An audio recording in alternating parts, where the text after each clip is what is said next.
배경을 말씀드리면 농전에 대한 기대감이 이제 충분히 반영이 되고 있고요. 적어도 전쟁이 일으키는 이 변동성의 진폭은 계속 줄어들고 있다라는 어떤 안도감 이런 것들이 좀 있고요. 예. 그게 이제 지표로서 이런 이제 유가라든지 환율이라든지 뭐 우리 기업의 실적들이라든지 이런 것들이 이제 투자하는데 거리낌 없이 받쳐주고 있다 이렇게 보고요. 조금 주목할 만한 이슈 하나는 외국인 수급이에요. 걱정은 할 정도는 아니다 이렇게 말씀드리지는 않았습니다만은 올 들어서 외국인들이 총 63조 정도를 우리 시장에서 팔았어요. 그 정도면 어마어마한 건데 왜 걱정할 정도는 아니라고 하냐면 나름의 이유가 좀 있긴 있었어요. 예를 들어서 첫 번째 큰 매도가 나왔을 때는 일단은 주 원인을 차익 실현으로 봤어요. 작년에 우리 시장이 세계에서 1등이었잖아요. 70% 이상 올랐고요. 예. 올해 1월부터 2월도 48% 오르면서 세계 1등이에요. 예. 그러니까 무언가 돈을 빼야 되거나 차익 실현을 하거나 그들도 실적 마감을 해야 된다면 한국에서 빼야 된다라고 하는 것들이 첫 번째 원인이니까 예. 아이, 우리가 못해서가 아니야. 오히려 성적이 좋아서 빠지는 거야라고 일단 위로를 했었어요. 차익 실현. 두 번째는 리밸런싱이에요.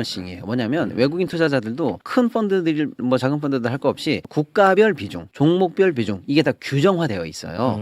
그런데 예를 들어서 상상할 수 없는 정도로 한국 증시가 올라가고 삼성 하이닉스 같은 종목이 막 몇 배씩 올라가니까 자기네들이 케이블 CEO는 비중을 계속 넘는 거예요. 그러면 덜어낼 수밖에 덜어낼 없어요. 수밖에 없네. 안 덜어내면 어떡할 건데? 그러면 그 펀드 규정 위반이거나 그 나라에서 주는 세금 혜택 같은 걸 못 받게 돼요. 그러니까 강제로 덜어내지는 거죠. 그러니까 역설이죠. 좋으니까 파낼 수밖에 없는 상황들. 그래요? 예. 어쨌거나 이런 이유들이 규모가 큰 매도가 나오는데 입맛은 씁쓸하지만 걱정은 안 해도 돼라고 말했던 사유. 이제 그런 배경이고요. 예. 요 최근에는 이제 전쟁 때문에 사실은 빠져나갔어요. 왜냐하면 중동에서 전쟁이 났어. 원유가 불안하겠네. 가장 이 전쟁이 길어지면 타격받을 곳은 어디야? 기름 안 나는데 제조업이 많아서 원유가 필요한 국가들.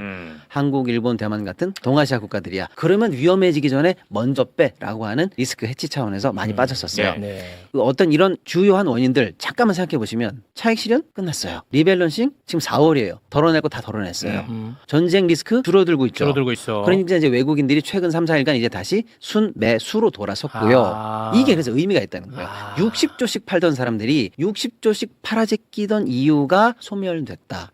그러면 그 사이에 우리 증시는 우리 나름대로는 뚜벅뚜벅 잘 걸어왔거든요. 다졌어 오히려. 예, 우리 내부의 힘은 응축되고 다져져 왔는데 네. 외국인들 입장에서 볼 때 있었던 여러 사유들마저 거쳐진다면 근데 이제 전쟁마저 리스크가 줄어든다면 네. 뭐 이제 더 못 올라갈 나머지 장애물은 없는 거 아니냐라고 할 정도로 미래를 높게 보고 있는 전망들이 이제 계속 반영되고 있다.